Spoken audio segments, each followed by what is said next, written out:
Hello dear students, Bihar ITI Jhanjharpur के YouTube channel में आपका स्वागत है। आज मैं इंग्लिश क्लास लेने जा रहा हूँ जिसमें हमारा आज का चैप्टर है टेंस, जो 3 भागों में इसको रखा गया है, present tense, past tense and future tense. और इस प्रेजेंट टेंस के भी 4 भाग हैं, पास्ट टेंस के भी 4 भाग हैं, फ्यूचर टेंस के भी 4 भाग हैं। सभी को मैं एक एक करके फोकस करना चाहूंगा। सबसे पहले at first I would like to take all names.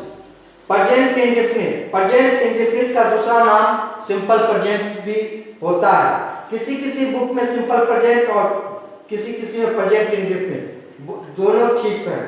दूसरा है प्रेजेंट कंटीन्यूअस टेंस, तीसरा प्रेजेंट परफेक्ट टेंस, चौथा प्रेजेंट परफेक्ट कंटीन्यूअस टेंस। ये सारा चारों जो है ये प्रेजेंट टेंस के अंतर्गत आता है।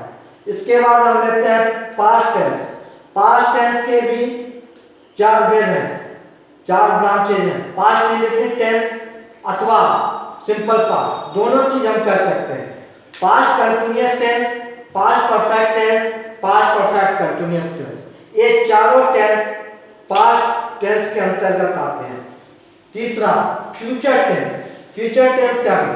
फ्यूचर इंडेफिनिट टेंस या simple future, future continuous tense, future perfect tense, future perfect tense, future perfect continuous tense, future perfect continuous tense.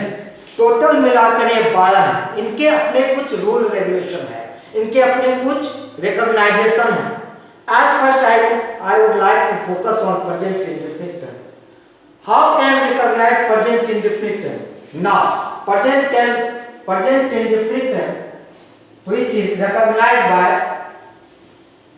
ta hai, ti hai, te.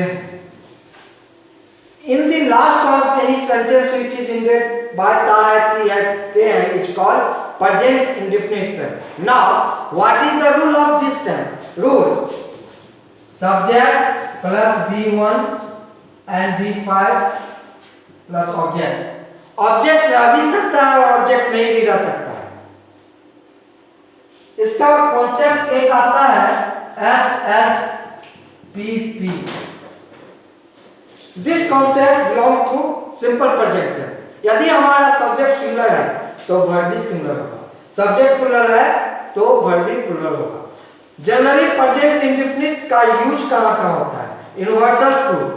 Universal truth मतलब चिरंतन शब्द, ऐसा शब्द जो कभी गलत हो नहीं सकता है। जैसे सूरज पूरब की दिशा में उगता था, उगता है, उगता रहेगा। इस कंडीशन में इसे हम सिंपल प्रेजेंट टेंस में ही रखेंगे। दूसरा, जो क्रिया बार बार होता है, जो हमेशा होता है, उसको हम प्रेजेंट इंडेफिनिट में रखेंगे। निश्चित प्रोनाउन, सर्टेन प्रोनाउन जो प्रेजेंट इंडेफिनिट में रखता है, जैसे प्रधानमंत्री 5 तारीख को आएंगे, यह उनका सर्टेन प्रोग्राम है। प्रधानमंत्री का आना एक निश्चित प्रोग्राम के तहत आता है, इसलिए उसको हम प्रेजेंट इंडेफिनिट के तहत आएंगे। कहावतें जितने भी होते हैं, प्रोवर्ब्स, सब प्रेजेंट इंडेफिनिट टेंस के अंतर्गत आता है। कुल मिलाकर हम यह कह सकते हैं कि 5-6 स्टेप में प्रेजेंट इंडेफिनिट टेंस रहता है। पहला निश्चित प्रोग्राम, दूसरा यूनिवर्सल ट्रूथ, तीसरा प्रोवर्ब, चौथा कमेंट्री जिसको हम लाइव टेलीकास्ट करते हैं, वह भी प्रेजेंट इंडेफिनिट में ही किया जाता है। ऐतिहासिक घटनाओं को विवरण करने के लिए, हिस्टोरिकल इवेंट्स को विवरण करने के लिए हम प्रेजेंट इंडेफिनिट का ही प्रयोग करते हैं। तो 5-6 स्टेप में हम प्रेजेंट इंडेफिनिट को रख सकते हैं। Now I am going to give example as example. First, maintain, he sings a song. Dear student, you can follow him.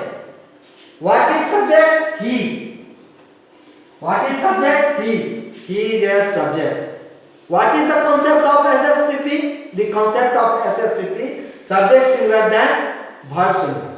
Here verb follow his subject. Verb is as. Right?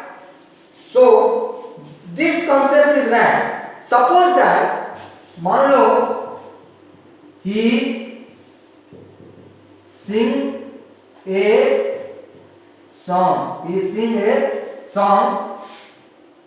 This is very blunder. This sentence is very blunder. Why? Because this sentence does not follow his rules. Why? Because subject is here singular and verb is here plural. This is very wrong. This is wrong. This is wrong. We always follow this concept. We always follow this concept. SFPP. SFPP.